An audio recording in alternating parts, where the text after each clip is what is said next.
Hi all. இப்போ என்ன பார்க்க போகிறோம் அப்படின்னா முதலாம் சந்திரகுப்தர் பற்றி பார்க்க போகிறோம். அதுக்கு முன்னாடி குப்த அரசை உருவாக்கியவங்க யாருன்னு பார்த்தோம்னா ஸ்ரீகுப்தர் உருவாக்கியிருப்பாங்க. அதுக்கப்புறமா இவங்களோட மகன் கடோத்கஜர் ஆட்சிக்கு வந்திருப்பாங்க.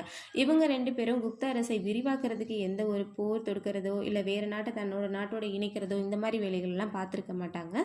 இவங்க ஆட்சி பண்ண பகுதிகள் பார்த்தோம்னா வங்காளம், பீகார். ஓகேங்களா. நாணயங்களில் இடம்பெற்ற முதல் குப்த அரசரோட வடிவம் ஸ்ரீகுப்தரோடது. இவங்க ரெண்டு பேருக்கான பட்டம் பார்த்தோம்னா மகாராஜா. கடோத்கஜரோட பையன் முதலாம் சந்திரகுப்தர் அடுத்த ஆட்சிக்கு வராங்க. இவங்க என்ன பண்ணுறாங்கன்னா போர் செய்கிறது மூலயமாவும் திருமண உறவுகள் மூலயமாவும் தன்னோட நாட்டோட பரப்பை விரிவு பண்ணுறாங்க. அதனால் இவங்கள தான் வந்துட்டு குப்த அரசின் முதல் பேரரசர் அப்படின்னு சொல்கிறாங்க. ஓகேங்களா. குப்த சகாப்தத்தை உருவாக்கியவர் முதலாம் சந்திரகுப்தர். இது வந்து ப்ரீவியஸ் இயர் கொஸ்டின். ஓகேங்களா.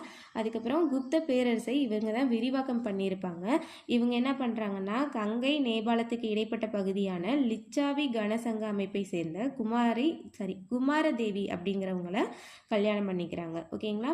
இந்த பகுதி எங்கே இருக்குது அப்படின்னா வடக்கு பீகாரில் இருக்குது. அதுக்கப்புறம் சந்திரகுப்தர் வந்து தங்க நாணயங்கள் வெளியிடுறாங்க. அதில் வந்து ஒரு வாசகம் இருக்குது. அது பேர் வந்து லிச்சாவையா.